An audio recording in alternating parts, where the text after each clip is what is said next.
In 1 Thessalonians 4, starting in verse 1 and going through verse 8, we have warnings against impurity. But then in verses 9 through 12, we have some exhortations to brotherly love and honest industry. In verse 9, he mentions the aspect of brotherly love and says that there's no even need to write unto them because you were taught to love one another. And in verse 10, he extends that. You do that, have that brotherly love toward all the brethren which are in Macedonia. But then he uses that phrase, we beseech you, brethren. They increase more and more. Starting in verse 11 then, where we're going to begin, he is now giving 5 admonitions or exhortations based upon that, we beseech you. There are some hold that these 5 admonitions continue the topic of love and indicates the way in which they show love for others. I have difficulty with that view, but some do. It's certainly acceptable. I just don't really agree with it. Instead, I give 5 separate admonitions, and one put it, rules for success. And these 5 admonitions in these verses are present tense. What does present tense mean? Continuous action. So it's something present tense. Continuous action. It continues. They are to continue in each one of these things.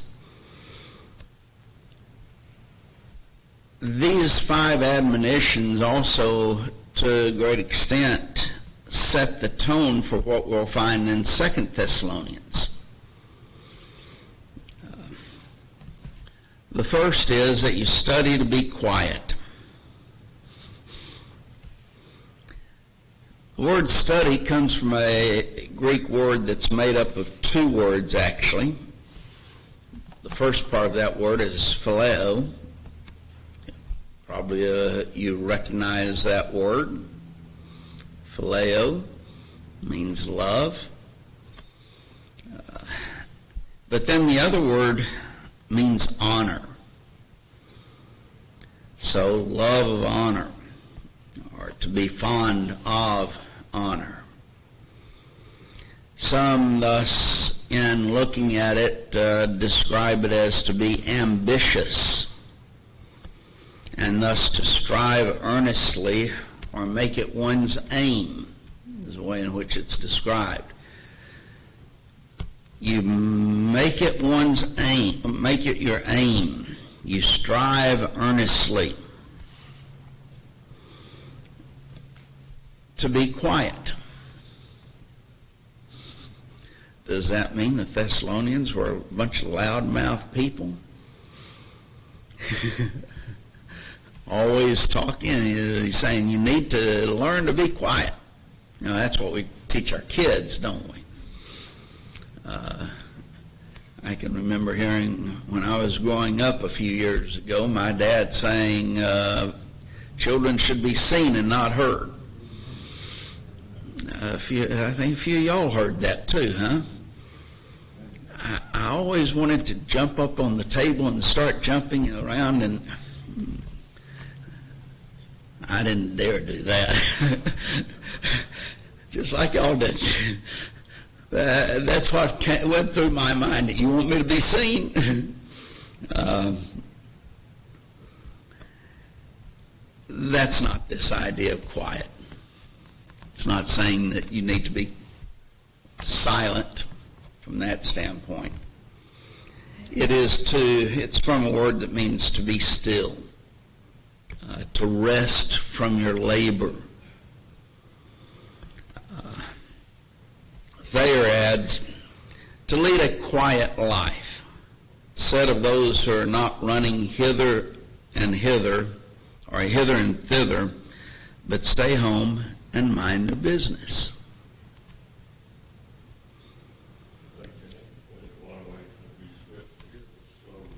Slow. Yeah, that's a little bit different than this, though. This is, you don't be a busybody in other people's matters. Johnson says the Greeks were naturally a restless people, often given to intermingling in the business of other people.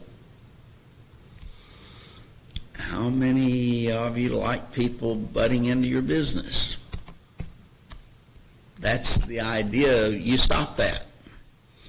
The Bible Knowledge Commentary stated it, a person who is constantly on the move is frequently a bother to other people, as well as somewhat distracted from his own walk with God.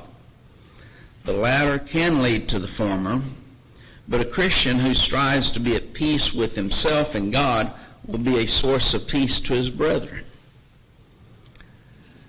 This type of person who's running around trying to be involved in everything, they don't have time for God, and especially when they're trying to instill themselves into other people's affairs. The next one, to do your own business, kind of ties in with this, doesn't it?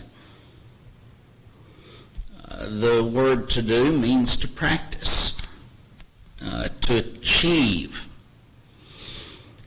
Your own comes from the Greek word idios, not idiot.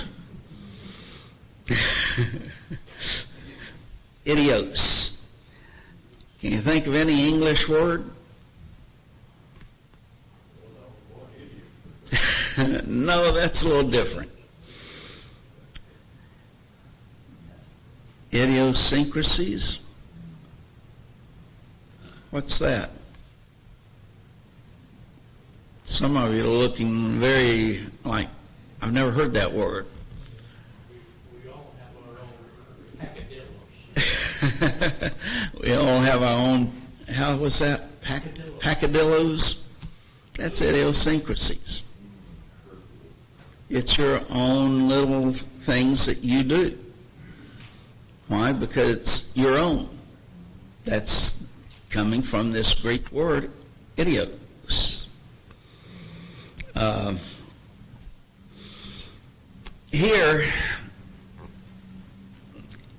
it is in the neuter gender, not masculine or feminine. Being in the neuter gender, it could apply to either things or one's own business, one's own affairs. So it's do your own things. That's the idea that's being expressed. Mind your own business. I was going to mention that. We have that phrase, MYOB. You didn't sing that acronym. Mind your own business. That is exactly what Paul is saying here.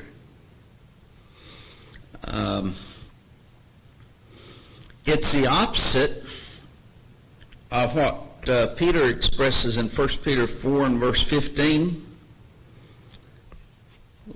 Let none of you suffer as a murderer, as a thief, or as a evildoer, or what? Remember? A busybody in other men's matters. You take care of your own business. Don't try and take care of someone else's business. We also have the phrase, keep your nose out of my business, or or other people's business. Well, that's this work, and that's what he's expressing here. You achieve, you practice taking care of yourself and not involving yourself in other people's matters, their things.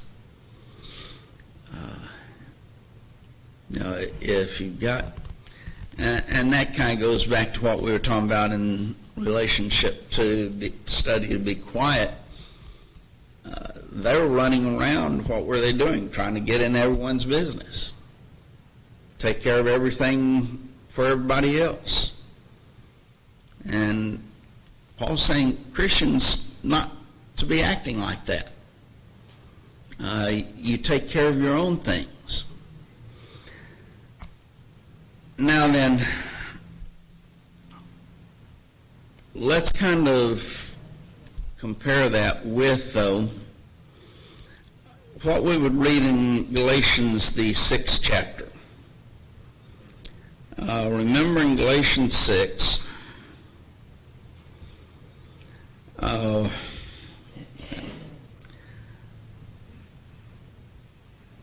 we have,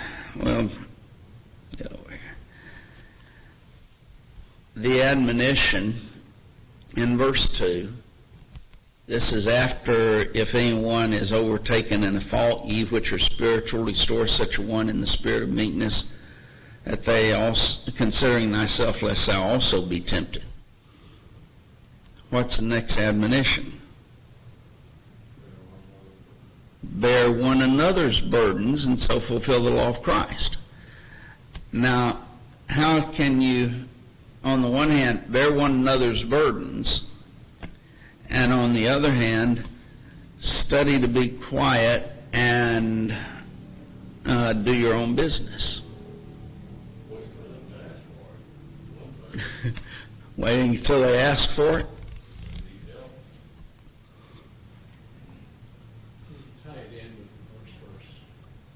Tie it in with the first verse.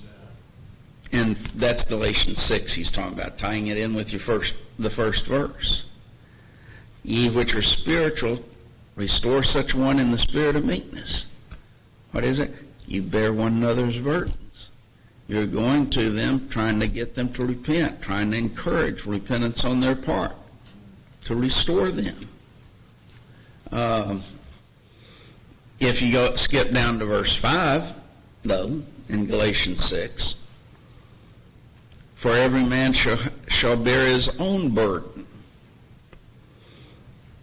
Now then,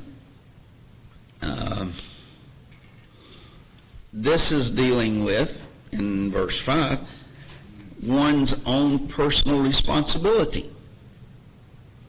I have my own personal responsibilities that, in effect, nobody can help me to do or accomplish. They're mine. That's the aspect. In those things, Paul is saying here in 1 Thessalonians 4,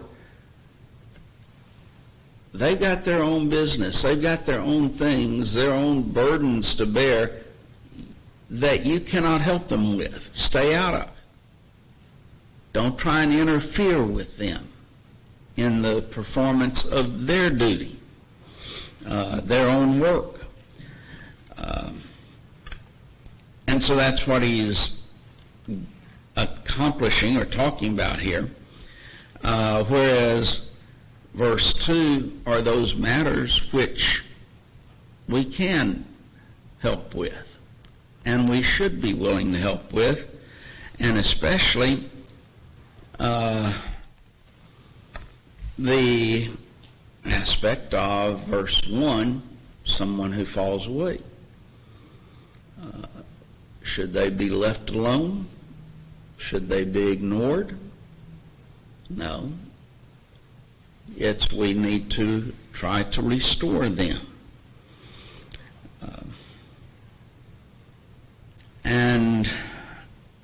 simply because we're not really trying to hurry through 1 Thessalonians. Since we're talking about Galatians 6, verse 10 becomes a stickling point in our brotherhood. As we therefore have opportunity, let us do good unto all men, especially those of the household of faith. And that all men, some try to limit it. You can only do good to, out of the church treasury, you can only do good to those who are Christians.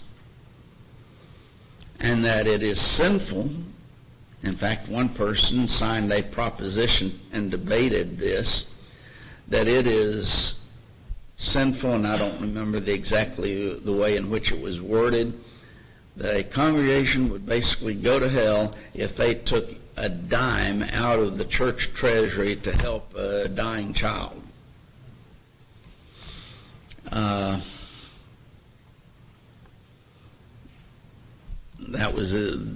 But that's the position that, okay, we generally refer to them as anti. There's a lot of antis, though. They're against helping people out of the church treasury unless they're Christians. It is the saints-only position is what they call it. No. And that's why I was going to mention this. Their position on this verse is that to do good unto all men has to be limited to Christians, and if the church helps out at the church treasury someone, that it is sinful. Well, context, you can go back to verse 1. One overtaken in a fault. Is it sinful for the church to try and convert that one or restore that one? If not, then verse 10 isn't, you're not going to be consistent on it. In verse 2, bear one another's burdens. Can the church help bear the burdens of life of all men? If they try to bear the burdens of one who is, lost, who's not a Christian, does that cause them to sin? And you could go on, but if you get down to verse 6 in particular, let him that is taught in the word communicate unto him that teacheth in all things. Paying the preacher out of the church treasury is therefore sinful. Tim didn't seem to like that one. I'll take it. They might not be very big. They would not agree to that, but yet that's their position, that anything, that this is individual action only, that it cannot be the church collectively. Therefore, if it is the church collectively, it is sinful. And that's how they try and get around the do good unto all men. Well, it's only individual action. It's sinful, though, if the church does it as a whole. Well, verse 6, paying the preacher, has to be an individual action and not a congregational action, not out of the church treasury. So Paul's letter just went to individual. What individual didn't go to the church? It, Us also in Galatians, the churches of Galatia, Galatians 1. So you have that. Do good unto all. Absolutely. I believe the all is masculine, though, and so it's implied in the word, but it's do good unto all. But that's the way that they get around it, that's individual action. That you as an individual help and do good unto all people, but the church out of the church treasury, it's sinful if they do it. then sinful for the church to try to restore someone. It's sinful for the church to try to bear one another's burdens, bear others' burdens. It's sinful for the church to pay a preacher. And all of the things that are listed to prove its own work. I think that's what, verse 4? So all of those things would be sinful. It's doing good unto all men. But part of that doing good, obviously, is bearing one another's burdens and allowing people to bear their own burdens. So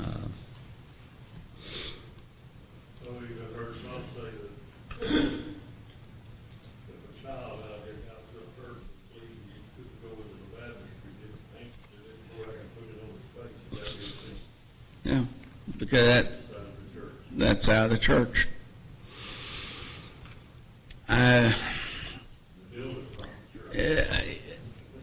As that, since I brought it up, I'll mention this aspect. I have never, in all of my dealings with them, I have not one time had them answer the question about the assets of the church. Is it just hard assets, or is it also soft assets?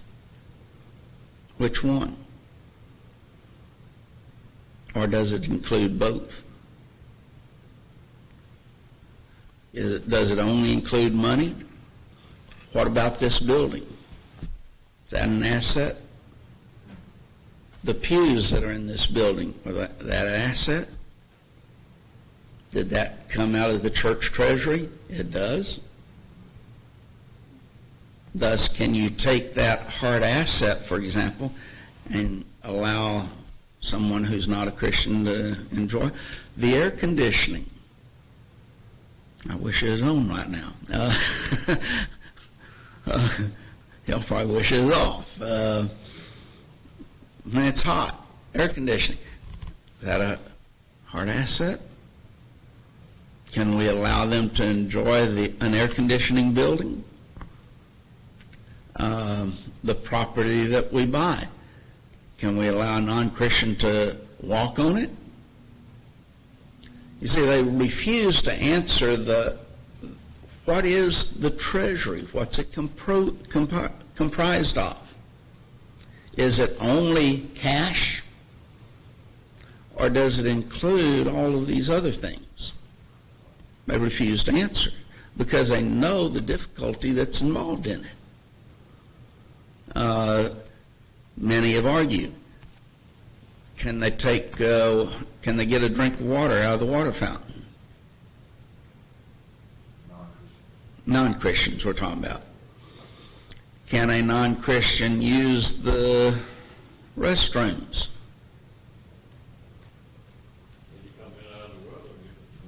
Well, that would be part of enjoying the air conditioning or the cover. Or can they come into this building even to hear the gospel preached? Could you give a Bible to a non-Christian? The church I'm talking about. Out of its treasury, go buy a Bible and hand it to them. They don't want to answer those type of questions, but that's the question of the treasury. What all is involved in the treasury? You've got different types of assets. You've got, yes, money, cash, but then you've got other types as well that are still part of the treasury.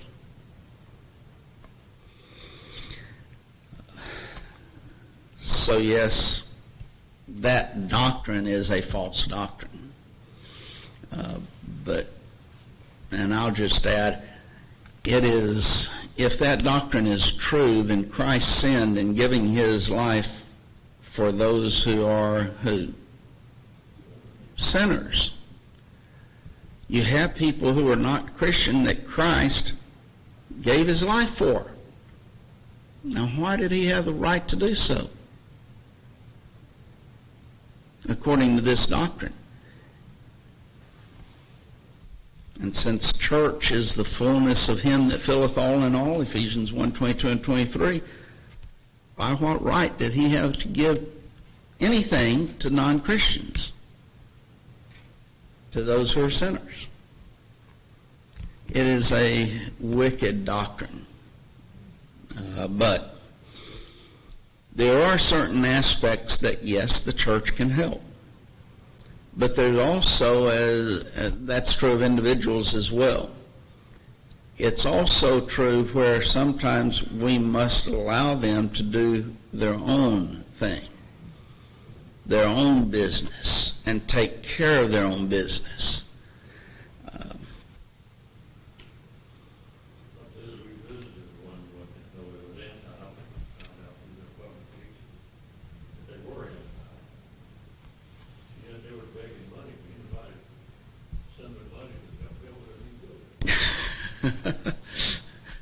They're not consistent, generally. But individuals could. Yeah.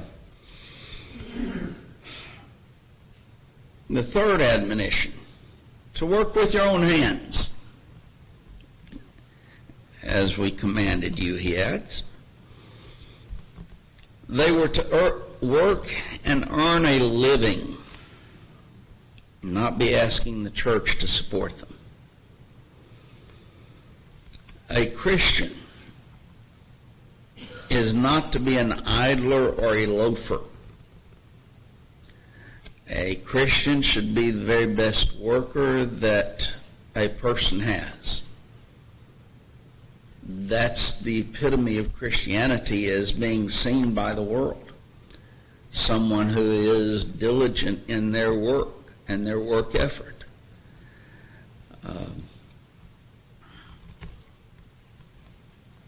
People see when people are lazy, good for nothing, and that's not the portrayal of Christ in the church. Thus, work. There's a honesty in work.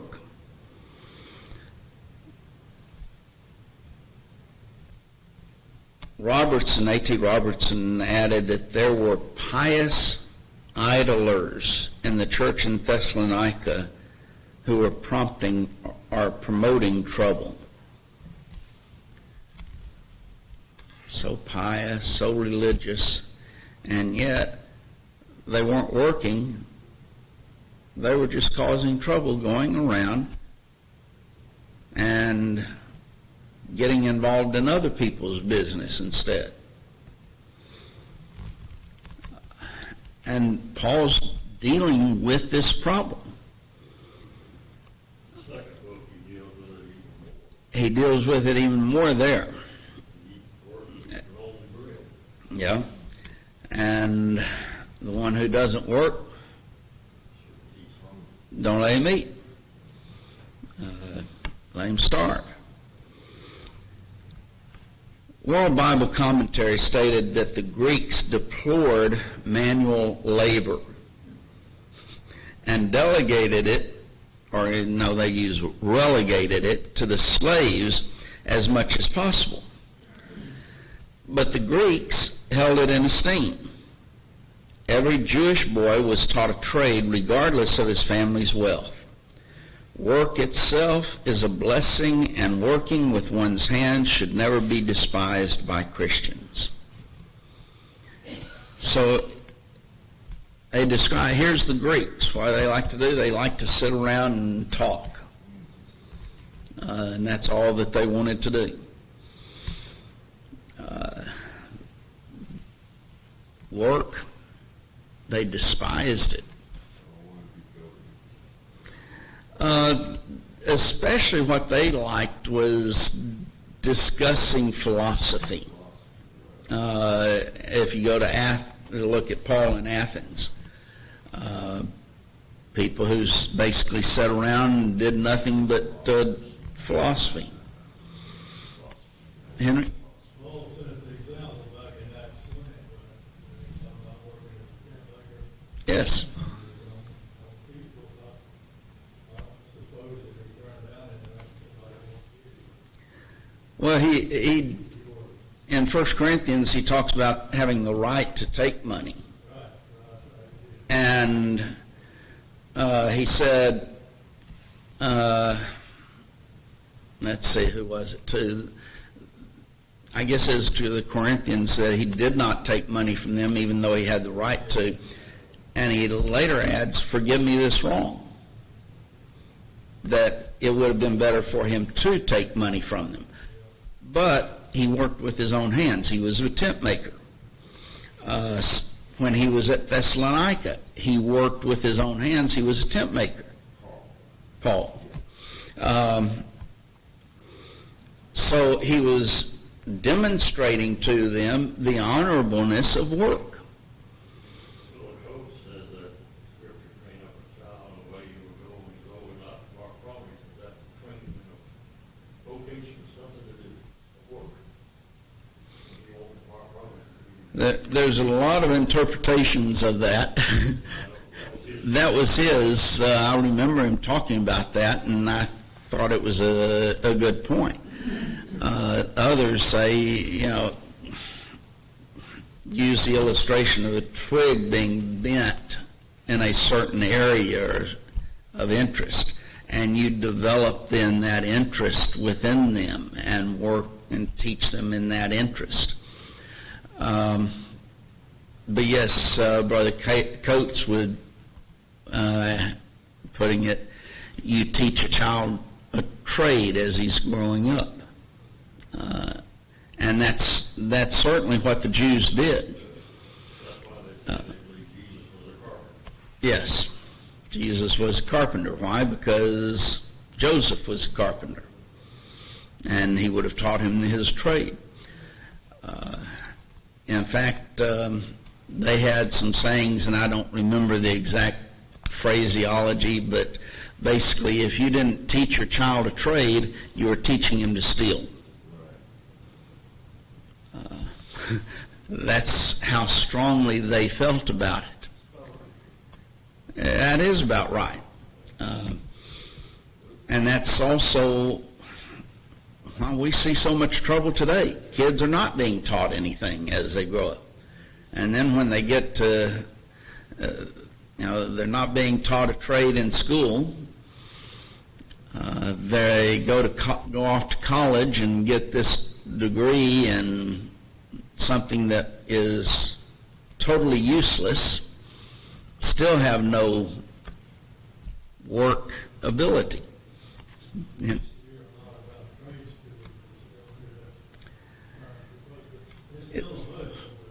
Oh yes. In fact, trade schools, I think, are starting to make a comeback, which is a good thing, because you can go to a trade school. You can learn a trade, become an honorable or an honorable living. But when someone refuses to do that, what do you do with them? Well, you let them starve to death. And that's 2 Thessalonians. Look at colleges now, they're rating by which one is the best for parking. I have seen those ratings, yes. Which one promotes the most partying? In other words, which one supplies and gets you the most drugs and alcohol and wild parties that you can have, orgies.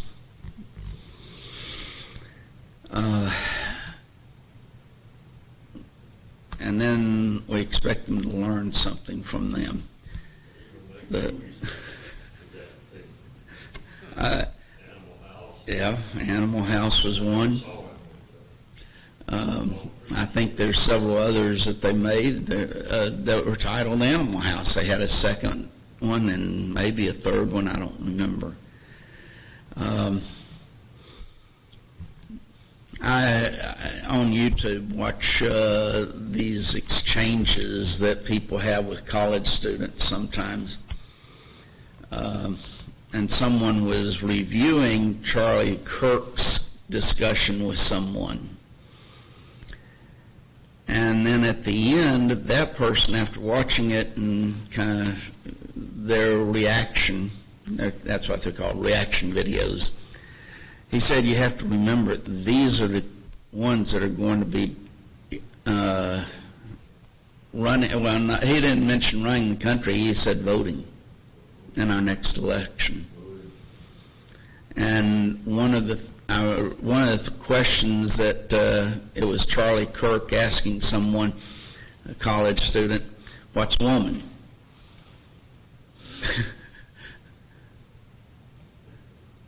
They never can answer. Of course, you have some before Congress who can't even answer that question. And they're testifying. What is a woman? One of them is a Supreme Court justice. And went through that process, and one of the questions that was asked her was, what is a woman? Well, I can't answer that. That's sad. That's worse than back with the Greeks. But the Greeks did despise manual labor. So this is something totally foreign to their thinking. Yet they saw Paul working with his hands, earning his own way, even though he had a right to take money from others. He's earning his own way as a tent maker. So it wasn't something totally new to them, but that's something that needs to be continued to be mentioned. Pfeiffer in his commentary stated that Greeks shunned manual labor, and Paul had taught the Thessalonians by word. The Lord was a carpenter, which Paul mentioned, and by example. The apostle was a tent maker. That the Christian doctrine of creation implies the Christian doctrine of vocation. God made everything good, therefore man can perform the most menial task knowing that he is in touch with the Creator's handiwork. Further, he can do them to God's glory. You mentioned God's handiwork of God. That work. And that work, yeah. Which in reading that, that sticks out. The handiwork of God in the creation. God worked and saw that everything was good. Why? Because he worked at it in the creation. Thus, I thought that about creation implies the doctrine of vocation, of a job, work.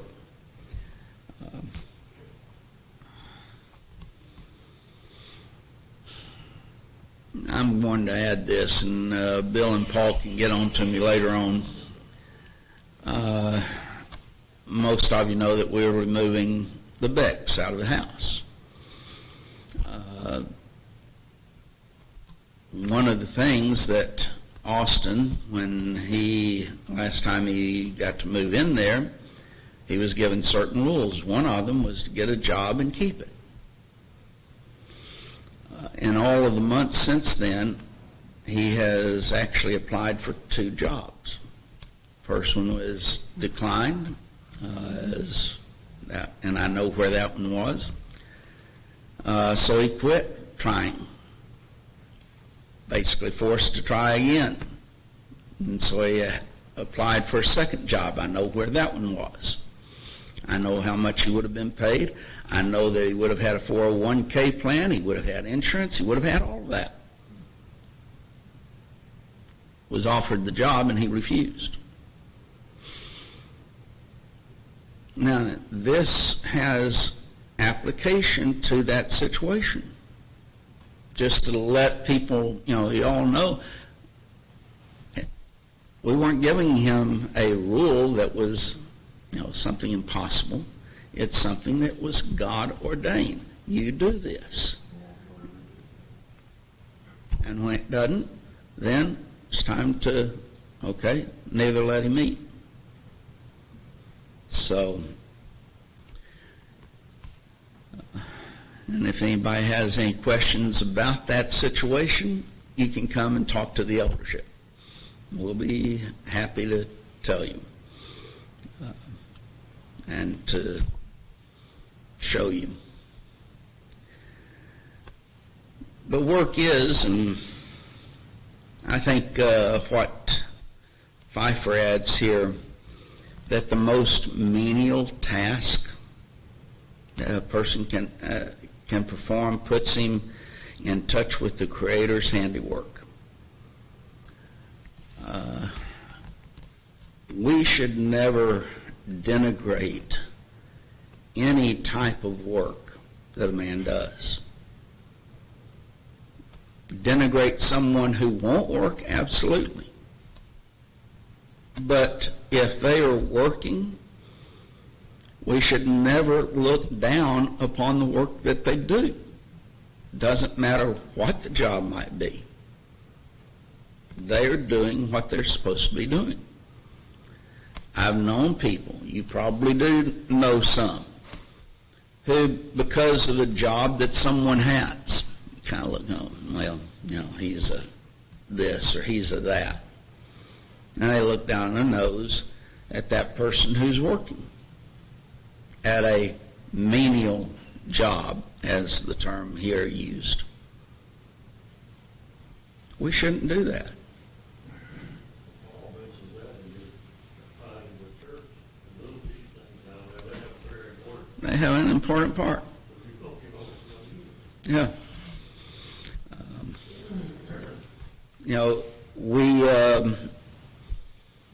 I'll use one illustration.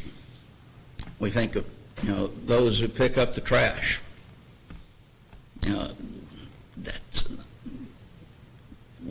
That's a job that, what if there weren't people who would do it? Oh, they do? I didn't know that. We should uphold people who are working. Doesn't matter what the job is. Look down on janitors.